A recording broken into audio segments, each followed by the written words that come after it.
নমস্কার, বাউন্ডুলে বংশের নতুন একটি ভিডিওতে আপনাদের সকলকে স্বাগত। আজকে মঙ্গলবার বিকেল এই 5:30 মতন বাজে।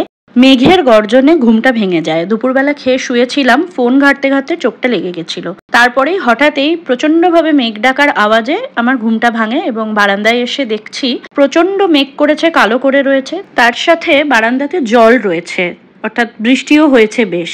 তো বেশ ঠান্ডা ঠান্ডা হাওয়াটা বেশ ভালোই লাগছে। আমিও বারান্দায় দাঁড়িয়ে আছি, আর এই যে ব্রাউনি ম্যাডামও এসে একটা শুকনো জায়গা খুঁজে বসে পড়েছিলেন। ও খুব একটা একা বারান্দায় থাকতে পছন্দ করে না, আমরা গেলে আমাদের সাথে যায়, আবার আমরা ভেতরে আসলে আমাদের সাথে ভেতরে চলে আসে। দরজা খোলা রেখেও দেখেছি, কখনো একা যায় না, তবে হ্যাঁ পায়রা দেখলে একদম ছুটে ছুটে যায়। তো এখানে যে বিচ্ছিরি রকমের একটা গরম, তার থেকে সত্যি কথা বলতে এই ঝড় বৃষ্টিটা কিন্তু একটা সাময়িক রিলিফ দেয়, কিন্তু এই ঝড় বৃষ্টিটার পরে গরমটা যে আরো তীব্রভাবে পড়ে না, সেটা সহ্য করাটা খুব আর কি প্রবলেম হয়ে যাচ্ছে। এমনিতেও আমরা বেশ কিছু অসুবিধার মধ্যে দিয়ে যাচ্ছি, আমাদের অনেক কিছুই এখানে স্যুট হচ্ছে না। এখন যাই হোক, কিছু করার নেই, এসে যখন পড়েছি এদিকে, তখন এদিকে তো আমাদের ম্যানেজ করে থাকতেই হবে। In the meantime bell বেজেছে, এই পার্সেলটা এসেছে। তো এই পার্সেলটাতে কি এসেছে আপনাদের সাথে একটু শেয়ার করি। এটাতে এসেছে ব্রাউনির খাবার, ব্রাউনির টিক কলার, আর ব্রাউনির জন্য একটা ফেস ওয়াশ।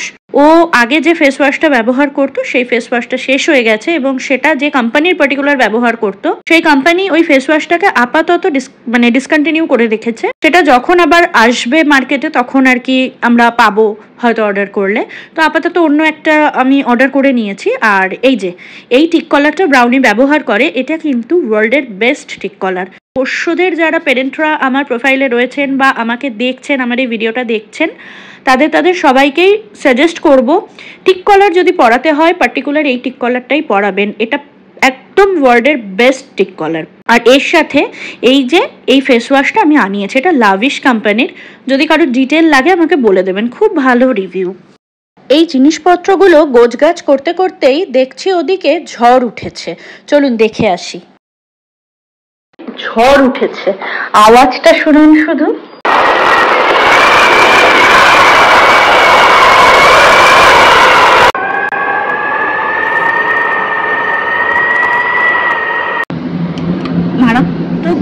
বাবা দরজা তাই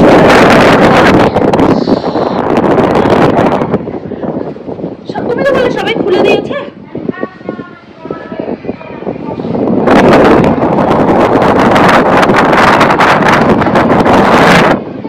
এমনিতেই আজকে বিকেলবেলায় আমি চিকেন বার করে গলিয়ে রেখেছিলাম, একটু চিকেন আর গরম গরম ভাত রান্না করে নেবো বলে।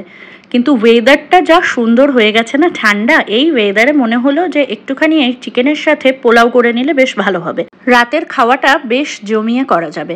লাস্ট অনেক দিন ধরেই আমরা মোটামুটি ওই হালকা পাতলা মাছের ঝোল নইলে ভাত এরকম, চিকেন করলেও সেটা খুব পাতলা করে রান্না করছিলাম, একদম কষিয়ে রিচ করে রান্না করছিলাম না। কারণ আমার হাজব্যান্ডের একটুখানি বিলিরুবিনটা বেড়ে গিয়েছিল, আরও কিছু প্রবলেম টুকটাক আর কি দেখা দিয়েছিল সেই কারণে। তো তাই ভাবলাম যে ঠিক আছে, মাঝে মধ্যে একদিন তো করাই যেতে পারে, কোনো ব্যাপার না। আর পোলাওটা হচ্ছে পার্সোনালি আমার ফেভারিট, আমি সাদা ভেজিটেবল পোলাও করবো এর সাথে।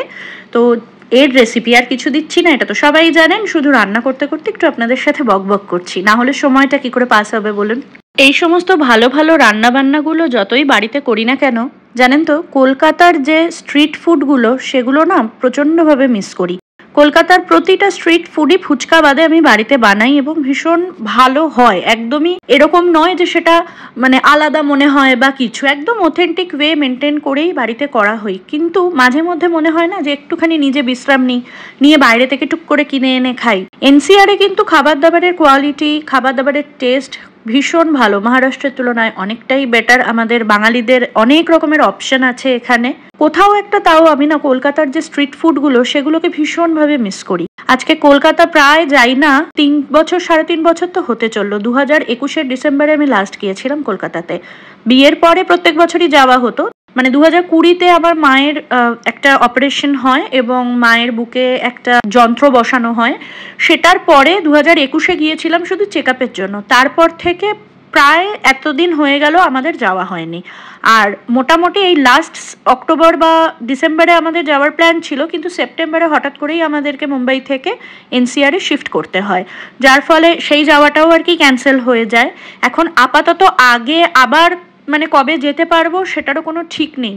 স্পেশালি স্ট্রিট ফুড, তার সাথে হচ্ছে একটা পার্টিকুলার দোকান আছে তার রসগোল্লা, আর হচ্ছে ফুচকা, এই জিনিসগুলো, আর বিরিয়ানি। যদিও এখানে দিল্লিতে আরসালান খুলে গেছে, আমি আরসালান থেকে মাঝে মধ্যেই বিরিয়ানি আনাই, খুব ভালো হয়, কিন্তু কলকাতার ওই ফ্লেভারটা পাই না। মানে কলকাতাতে দাঁড়িয়ে বা বসে খাবার যে ফ্লেভারটা না, সেটা পাই না। কথা বলতে বলতে রান্নাটা প্রায় শেষের পথে। আজকের গোটা ব্লগটা আপনাদের কেমন লাগলো আমাকে অবশ্যই কমেন্ট করে জানাবেন। যদি ভালো লেগে থাকে একটা লাইক করে দেবেন এবং বাউন্ডুলে বংস চ্যানেলের পাশে থাকার অনুরোধ করছি সকলকে। দেখা হবে খুব তাড়াতাড়ি পরবর্তী নতুন কোনো একটি ব্লগে। আজ তাহলে আসি, শুভরাত্রি।